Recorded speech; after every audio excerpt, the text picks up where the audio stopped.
Wohnen in der Krise. Neoliberalismus, Kämpfe, Perspektiven. Housing in Crisis. Neoliberalism, Struggles, Perspectives. England. Hohe Mieten statt Wohnungsbau. England. High Rents instead of Housing Construction. Vorträge von Paul Watt und Eileen Short. Presentations by Paul Watt and Eileen Short. Hier Teil 1. Paul Watt von der Birkbeck-Universität in London zu den Themen Wohnraumversorgung, Stadtumstrukturierung und Wohnungsbau in England. Hier Part 1. Paul Watt from Birkbeck University London about housing supply, city restructuring and housing construction in England. Die Veranstaltung fand statt am 21. November 2013 in der BMG-Beratungsstelle Sonnenallee 101 in Berlin. The event took place on the 21st of November 2013 at BMG Tenants Advice Center in 101 Sonnenallee, Berlin. Evangel übersetzte bei der Veranstaltung. Evangel was in charge of translating. Weitere Informationen unter www.bmgev.de oder dem YouTube-Kanal Wohnen in der Krise. More information at www.bmgev.de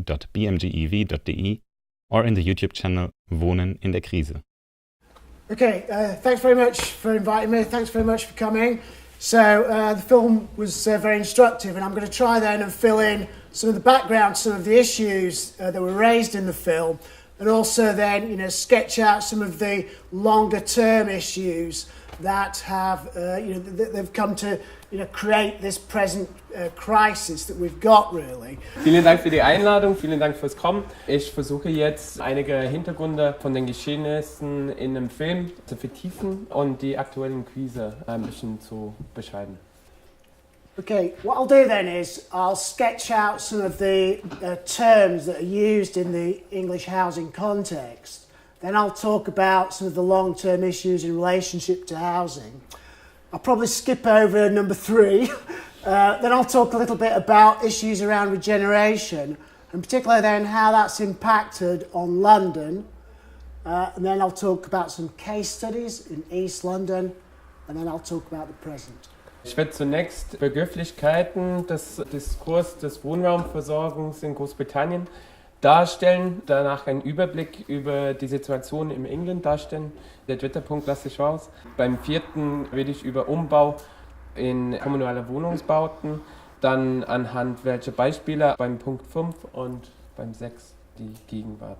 Okay, essentially then in England we have, I suppose, like 2 main forms of housing.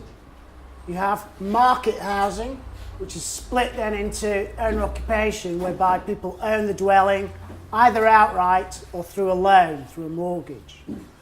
Then there's also where people rent privately from the landlord. So that's all market housing. Also in Großbritannien gibt es hauptsächlich 2 Sorten von Wohnraum, von Wohnen, Market Housing und Affordable Housing, also Marktwohnungen und bezahlbare Wohnungen. Die Marktwohnungen, Market Housing, sind dann entweder besitzt von den Leuten, die da wohnen, oder die bezahlen das langsam nach und nach mit einem Kredit oder die mieten es. Okay, affordable housing then, there are 2 main forms. First then is what we call social rental housing. And that is provided by, so it's rents that are substantially below market levels. And there are essentially 3 organisations, 3 types of organisation which provide this sort of housing. There are local authorities, which is public or council housing.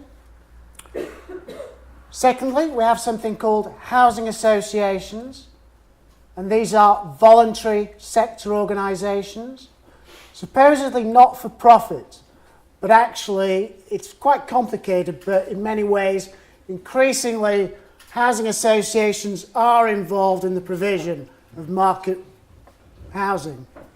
Also beim Affordable Housing, bezahlbarer Wohnraum, gibt es dann 3 verschiedene Arten. Affordable Housing ist eben Wohnraum, wo die Miete weit unter dem normalen Durchschnitt liegt. Gibt es die Local Authorities, also von lokalen Autoritäten, also Stadträte gestellt, und Housing Associations, die dann als gemeinnützig aufgestellt sind, aber eben eine Fortsetzung, die Privatisierung von Wohnraum darstellen.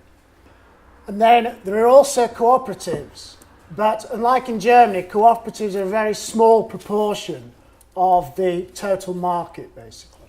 Es gibt auch dazu noch Cooperatives, also Genossenschaften, aber ähnlich wie in Deutschland, die stellen eine sehr geringe Prozentzahl der bezahlbaren Wohnungen dar.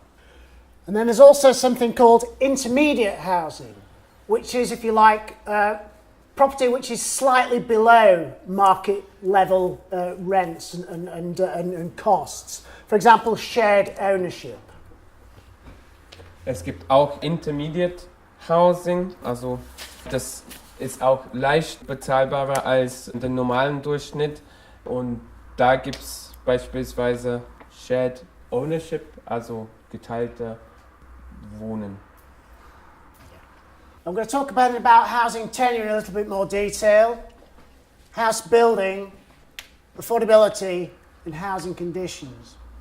Ich würde jetzt nahe beschreiben Tenure, also Mietverhältnis, der Bau von Häusern, Housebuilding, Affordability, Bezahlbarkeit und Housing Conditions, also Wohnumstände.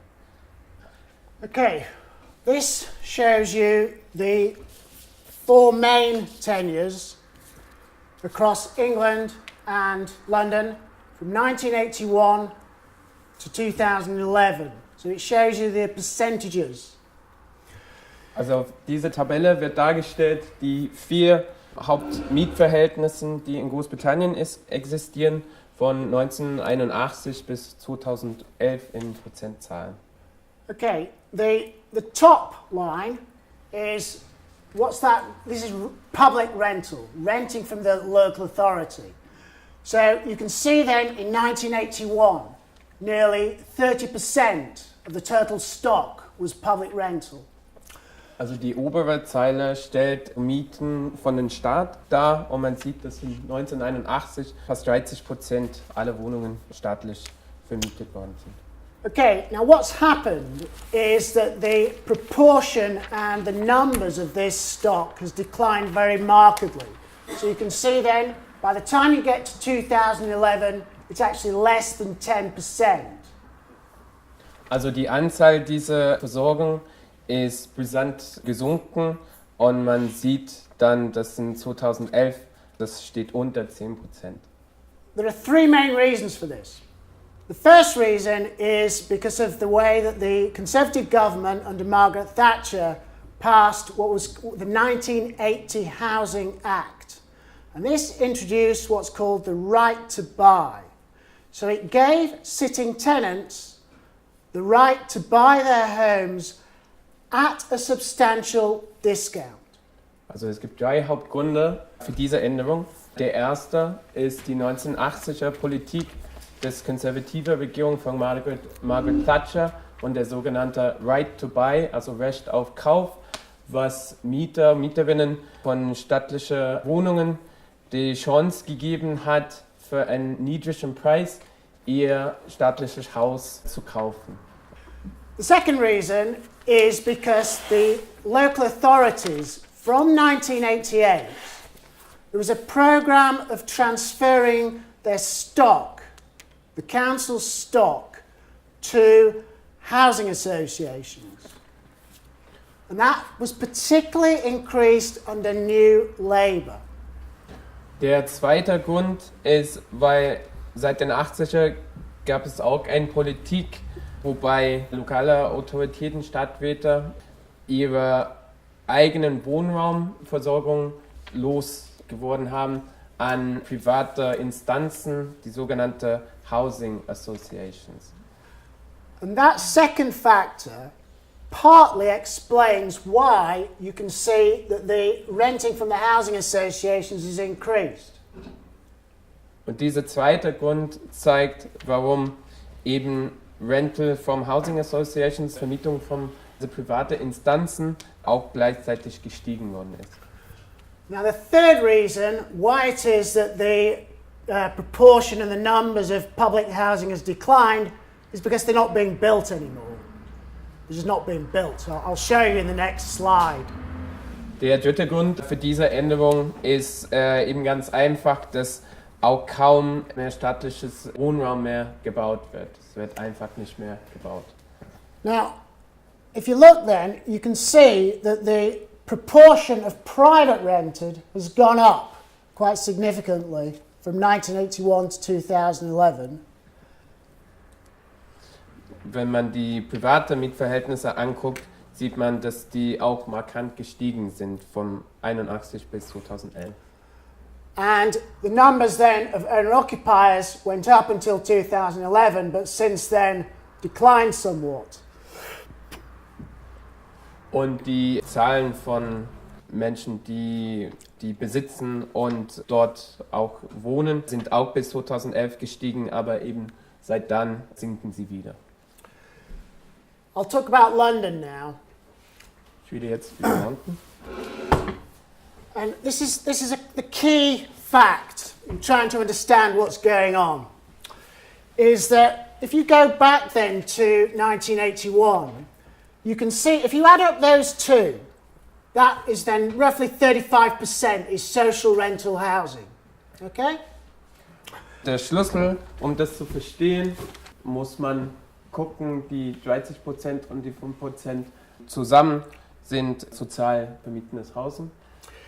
Now, as we've seen, then again you have this decline in both tenures. But the key point is this: that by the time you get to 2011, the combined proportion of social rental housing is less than 25%, substantially lower than that.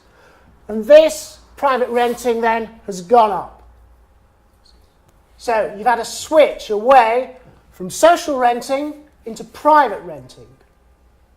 This is important because it's part of the structural long-term reason why it is that you're seeing increased gentrification in London. Because in the past... Aber was man daran sieht, dass jetzt in 2011 die soziales Mieten nur ein Viertel der Wohnraumversorgung darstellt, ist es eine markante Veränderung seit die 80er gab, wo eben jetzt soziales Vermieten viel weniger einen Anteil hat und eben privates Mieten jetzt das Größte darstellt. The point is that if you go back to the period from the 1950s, 1960s and 1970s up to 1981, is that the fact that this is so large, it facilitated the capacity of low-income people to live in the city because they then had low rents and decent property. Dadurch, dass die kommunale Wohnraumversorgung bis zu den 80er so gut war, hat es Menschen von der Arbeiterinnenklasse ermöglicht, da in innerstädtischen Bereichen zu wohnen.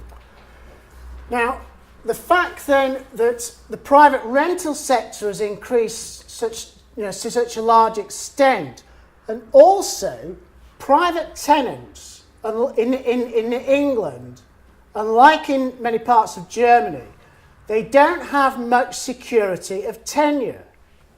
Whereas social tenants, particularly council tenants, had very good security of tenure.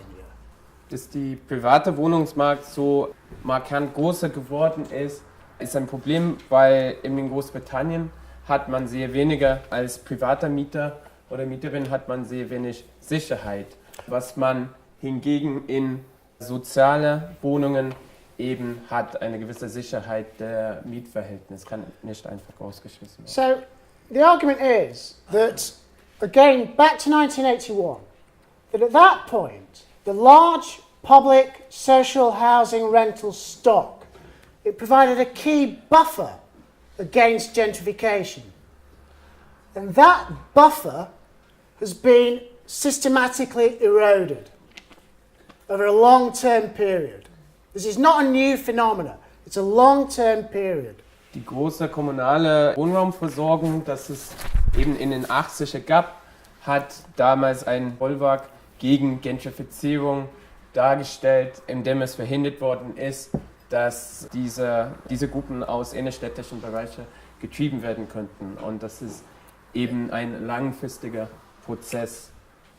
Yeah, okay. This shows you then private house. This shows you house building from 1946 up until 2011. Diese Grafik stellt Hausbau von 1946 bis 2011 dar. And you can see here, up until then, roughly 1986, you can see the very large proportion of local authorities that were building a large number of stock, basically. And since the 1980s, you can see the local authorities building has virtually collapsed.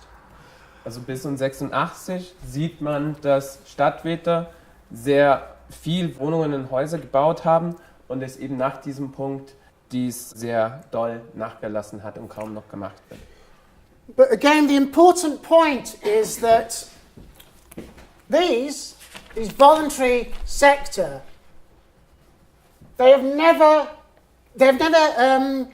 picked up the slack. It was expected that they would be able to build more social rental properties, but they simply haven't.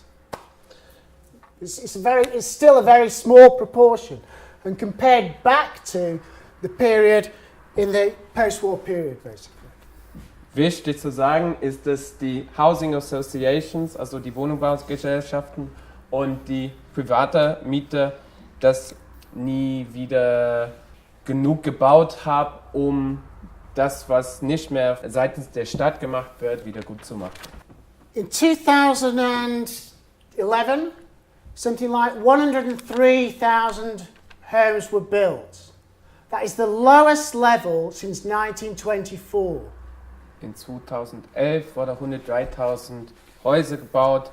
Das ist die niedrigste Zahl seit 1924. Okay, now what this shows you is the ratio of house prices to average earnings.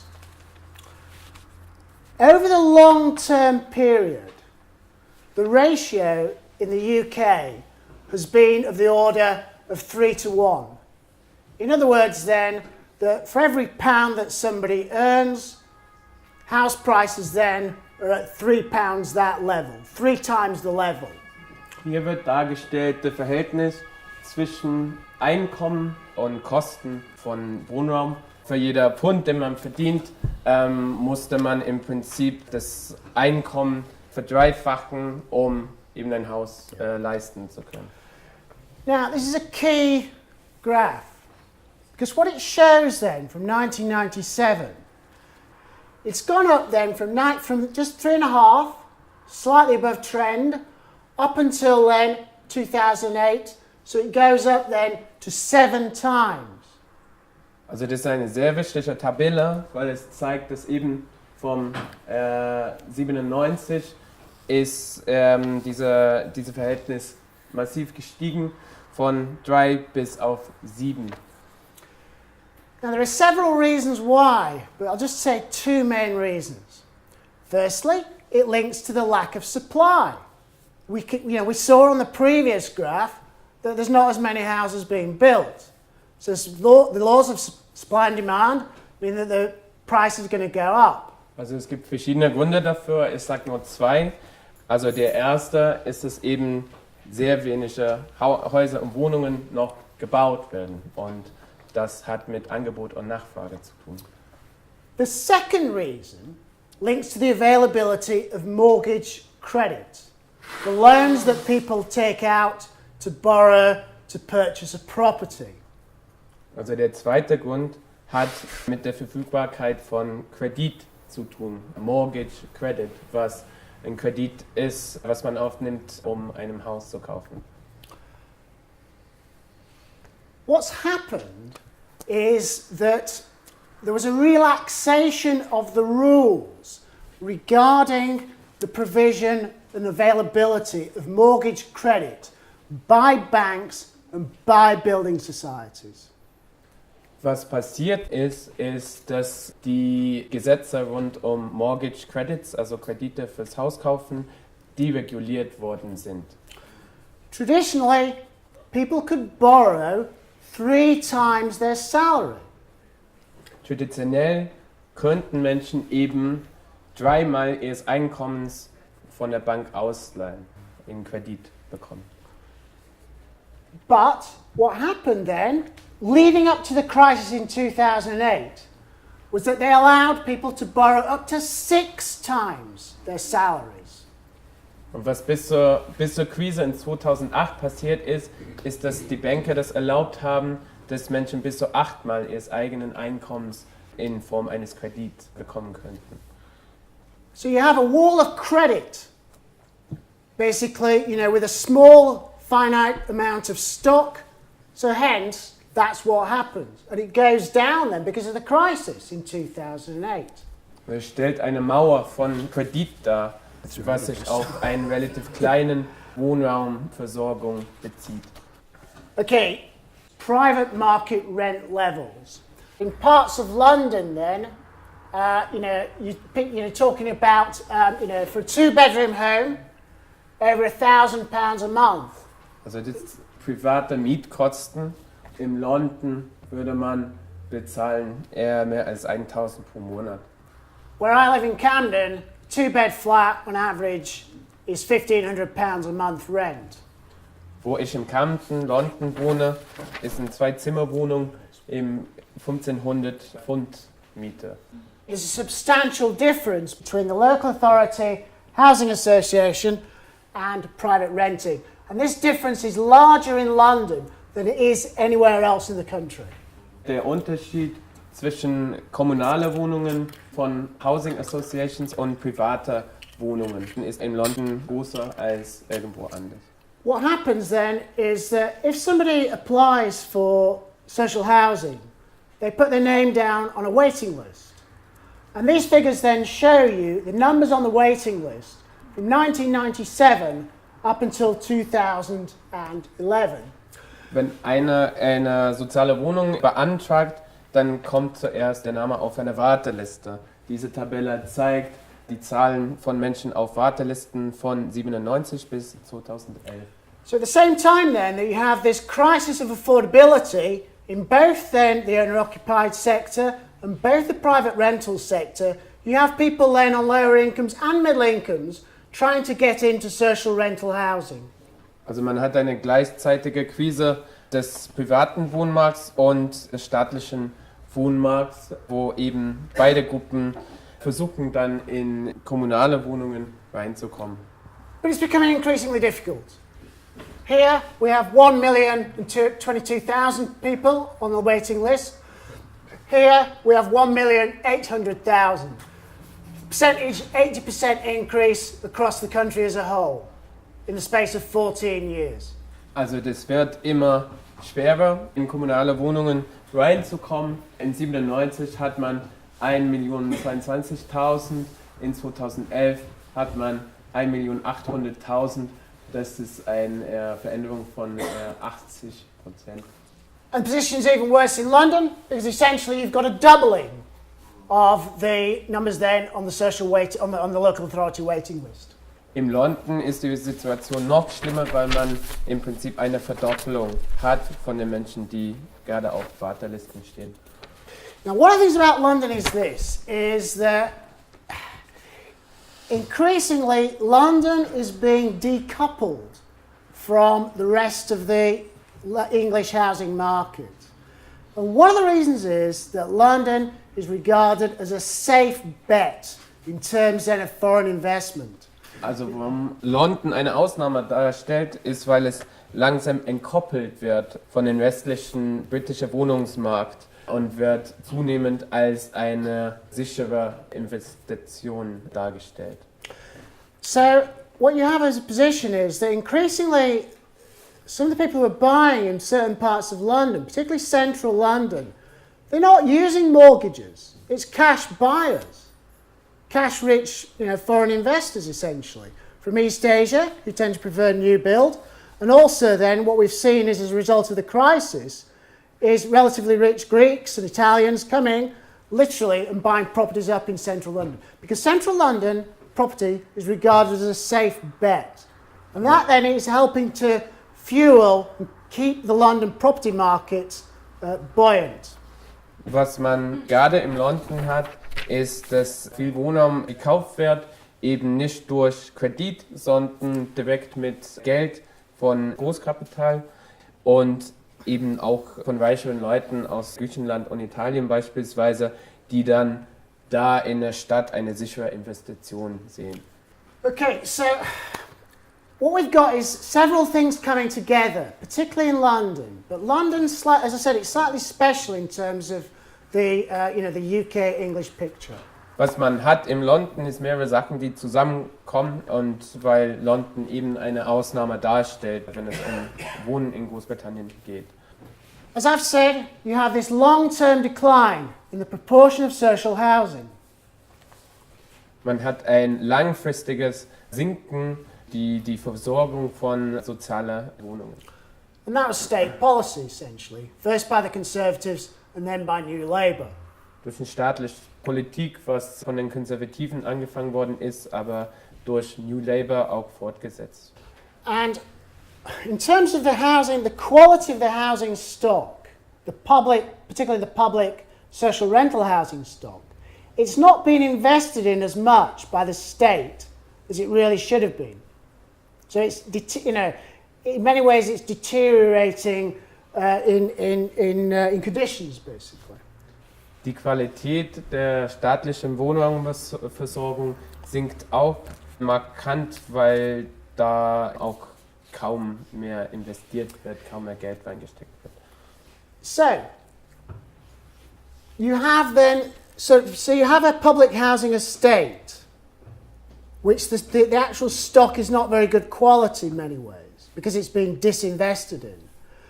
But because then of the rising house prices and the rising land values, the land around it is very, very expensive.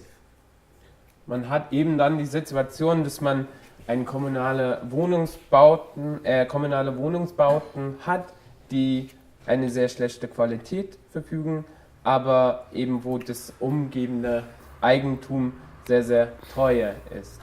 And what this means is that some of the London local authority councils who own the stock, they then think that they can actually get a financial benefit if they can transfer the stock to either a housing association or a private developer. They will then, be able to realise what I've called a state-induced rent gap, basically. Also lokale Autoritäten, Senat, Verwaltung wissen dann, dass die damit Geld machen können, indem die diese kommunale Wohnungsbauten, was sie besitzen, vermitteln können, verkaufen können, entweder an Housing Associations, also Wohnungsbaugesellschaften, oder private Vermieter. But what they have to do is they've got to get rid of the existing tenant base. Somehow you've got to get rid of the low-income council tenants, basically. You've got to get rid of those in some kind of way. And that, to some extent, is what some of the councils in London are doing. So they're demolishing the stock, or they're transferring it to a housing association. Um dies zu ermöglichen, muss man eben die gegenwärtige Mieter und Mieterinnen vertreiben, die niedrige Einkommen verfügen. Das heißt, dass mehrere lokale staatliche Autoritäten entweder diese Bauten abreißen oder verkaufen. Yeah, okay. Just give you one example. This is from Tower Hamlets, an East London borough. And there were 5 council estates comprising 972 tenants, council tenants, plus 505 right-to-buy owners. Hier ein Beispiel, 5 Mile End, so ein Bezirk von London, kommunale Wohnungsbauten, also Estates am besten als kommunale Wohnungsbauten übersetzt, mit 972 Mieter und 505 Menschen, die damals durch das Recht auf Kauf ihre eigenen Wohnungen oder Häuser gekauft haben. The stock, these estates were transferred to the East End Homes Registered Social Landlord. And what the new landlord did was they demolished 30 of the previous affordable units. Okay. Also diese Wohnungsbauten wurden an der East End Homes Firma verkauft, und was sie gemacht haben, ist zunächst 30 von den Häusern, die sie gekauft haben, abgerissen. Then East End Homes formed a partnership with developers, Telford Homes, and they built the Merchants Quarter development on part of the site that was transferred. And the result then was that they built 161 private flats for sale and 20 affordable units. So you have a net loss of 10 affordable units. Now 10 is not a lot, but if you sort of stretch that out right across the capital, because this is a general trend. So at the same time then that the waiting lists are going up and up, for all kinds of reasons, the public and social rental stock is going down and down. Also East End Homes hat zunächst eine Partnerschaft mit Telford Homes plc aufgebaut und die neue Merchants Quarter aufgebaut. Es umfasst 161 private Wohnungen, was 20 sogenannte bezahlbare Units, also Häuser, darstellt, was ein Nettoverlust an 10 bezahlbare Units darstellt, wobei gleichzeitig auch in der Rest von London Wohnungsnot herrscht. And this is then one of the new properties that was built. This is a two-bed apartment for £340,000. Now, that is way out of reach of most of the population of Tower Hamlets, who simply don't have the income to be able to afford this level of property. Das ist eine von den neuen Wohnhäusern, wo ein Zweibettzimmer etwa 340.000 Pfund kostet, was unbezahlbar für die Mehrheit der Tower Hamlets Bevölkerung ist. Okay, I think Ali's going to talk about this in more detail, so I'm going to just sketch over this very quickly. But, you know, what we've got now is sort of like the game has changed again with the new coalition government, which was elected in 2010. Also Eileen wird das nachbeschreiben, aber ich sage kurz ein Schlusswort. Das Spiel sich heutzutage geendet hat mit der neuen Koalition, Bündnis zwischen Konservativen und Liberalen, was ab 2010. It's difficult to explain, but what's occurring is, I think, a fairly wholesale assault on many aspects of the welfare state, including in relationship to housing, which you saw in the film in relationship then to the protests around the bedroom tax. I think Eileen's going to talk about that. Also das ist schwer erklärbar, aber meiner Meinung nach, was passiert, ist ein massiven Angriff auf den Wohlfahrtsstaat, was man auch gut gesehen hat anhand dieser eine Film, was die Proteste gegen das sogenannte Bedroom Tax, Schlafzimmersteuer, dargestellt haben. Okay, now what's happening is certain slightly peculiar things as well, because aspects of the tenure boundaries are being redrawn. So there's a scarcity of first-time buyers because of the mortgage market. Also was eben passiert, ist, dass Aspekte der Mietverhältnisse, also Grenzen, die zwischen den Mietverhältnissen werden neu gesetzt. But there's something called buy-to-let, and these are mortgages that are available to private landlords. So they can take out a mortgage and then use that then to purchase a property to then let it out. Now that part of the market is relatively buoyant. Es gibt ein neues Phänomen, was Buy-to-Let heißt, also kaufen zu vermieten. Dies sind Kredite, die für private Firmen zur Verfügung stehen, dass die eben damit Häuser kaufen und die dann neu mieten. Dies genießt einen relativ großen Erfolg.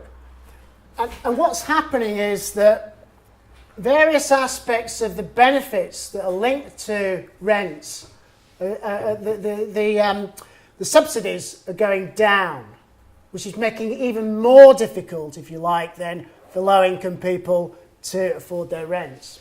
Was gerade passiert, ist, dass soziale Leistungen massiv gekürzt werden, die eben sehr viele Menschen dabei unterstützen, ihre Miete zu bezahlen, was das dann noch erschwert, überhaupt bezahlbar wohnen zu können. Okay, so what I think is happening is this, is that all of this, I think, is producing sort of, if you like, greater on the ground resentment. And housing is part of the issues, and you could see that on the film, that people are getting annoyed about. Also dies schafft so ein größerer Wut, Ressentiment von den normalen Menschen, die sich dann eben ärgern über diese Entwicklung. And this is reinforced by, I think, a fairly widespread perception, not just in London, but I think fairly nationally, that the three main parties, Labour, Conservatives and Liberal Democrats, are all the same. This is a phrase that is used quite a lot. Dies wird verstärkt durch die Wahrnehmung, dass die drei großen Parteien, Labour, Conservatives und the Liberals, also im Prinzip alle gleich sind. Okay, but I don't think there's any clear political direction that's coming out of this sort of resentment. I think you've probably got all of these things taking place. To some extent, you have a turn rightwards. UKIP, United Kingdom Independence Party, they're doing very well. They blame the problems on immigrants. Also es gibt keine einfache Erklärung, in gewisser Weise passieren alle diese Dinge gleichzeitig. Auf der einen Seite hat man ein Rechtsruck, was durch den Erfolg von UKIP, der sogenannte UK Independence Party, also Großbritannien Unabhängigkeitspartei, dargestellt wird, die eben die Probleme auf Migranten und Migrantinnen schieben. You know, you might think, okay, well, then people might turn leftwards, and there's sort of sporadic evidence that takes place, but I think it's fairly sporadic in electoral terms anyway. Man könnte vielleicht denken, dass dadurch werden die Menschen linker, aber das erfolgt eben leider nur sporadisch mal zu den Wahlen. But you also have, very interestingly, the formation of new parties, kind of from the left. So, for example, in Lewisham, there's the Lewisham People Before Profits Party, who have stood candidates in local elections, and very much on a platform of trying to provide affordable services, including social housing, for local people. Man kann es auch beobachten, dass auf einer lokalen Ebene neue Parteien eben aus den Linken auch aufgebaut werden, die sich auf soziale Probleme im Bezirk beziehen. And I think you also have some people then engaging or re-engaging with the Labour Party as the party then of the working class. And people still have got a certain degree of faith in the Labour Party. The Labour Party can actually do something. So people lobby their councillors. They lobby particularly Labour councillors because they think the Labour councillors will listen. And they probably will listen more than the Conservatives. But it's a relative matter. Was man auch hat, ist ein gewisser Engagement oder Re-Engagement mit der Labour Party, die traditionelle Partei der Arbeiterinnenklasse, wo viele Menschen versuchen, da wieder reinzugehen, die Politik zu verändern oder auch Abgeordneten und Menschen vom Bezirk zu überzeugen durch Lobbyarbeit. You also then have organised community-based politics. So you saw in the film then, again, people protesting. You have people squatting expensive properties or squatting council homes that are being sold off. In London, we've seen quite a lot of anti-eviction campaigns whereby people are trying to stop particular properties being sold, people being evicted and the properties being sold off. Was man auch hat, in organisierte lokale Initiativen, wie die eben in den Videos dargestellt worden sind beispielsweise, aber auch Hausbesetzer und Kampagnen gegen Zwangsräumungen. You also have a sort of more spontaneous street politics, like as we saw in London in the summer of 2011 and the street riots. Those weren't specifically about housing by any means, but I think it's possible to argue that one of the issues, particularly in London, why is it that young people are on the street? Partly, it's not the whole reason, but partly, it's linked up to the extremely high levels of overcrowding. So actually being out in the street gives them a degree of space and freedom that they simply don't have. Increasingly, they're sort of like the crowded conditions that they've got. Es gibt auch eine Art spontane Straßenpolitik, was man gut anhand der 2011 London Riots betrachten kann, die keineswegs also wegen den Wohnverhältnissen direkt passiert sind, aber eben muss man sich die Frage stellen, Warum waren diese jungen Menschen auf die Straße?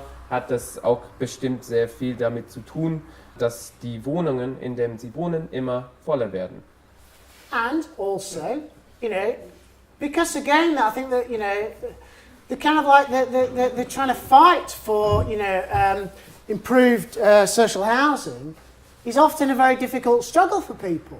And I think some people simply get burnt out, and some people simply, they withdraw, they get cynical, and they've had enough, really. I've certainly seen that amongst some of the activists, that they're simply saying, I've had enough of it, really. Also der Kampf um soziale Wohnraumversorgung ist eben eine sehr mühsame und sehr viele Aktivisten und Aktivistinnen kriegen dadurch einen Burnout und manchmal werden auch sehr zynisch. But I think you've got all of these things taking place. So in many ways, it's sort of, because, they're kind of like the underpinning, mechanisms and the problems and the crises that are taking place in relationship to housing are all bubbling away. And you've got a whole range then of potential political responses. And it's really, open as to what's going to happen. Dies passiert eben alles gleichzeitig und man hat eine ganze Bandbreite von politischen Reaktionen auf die aktuelle Krise. Und meiner Meinung nach ist es noch sehr offen, was daraus wird und wie darauf reagiert wird.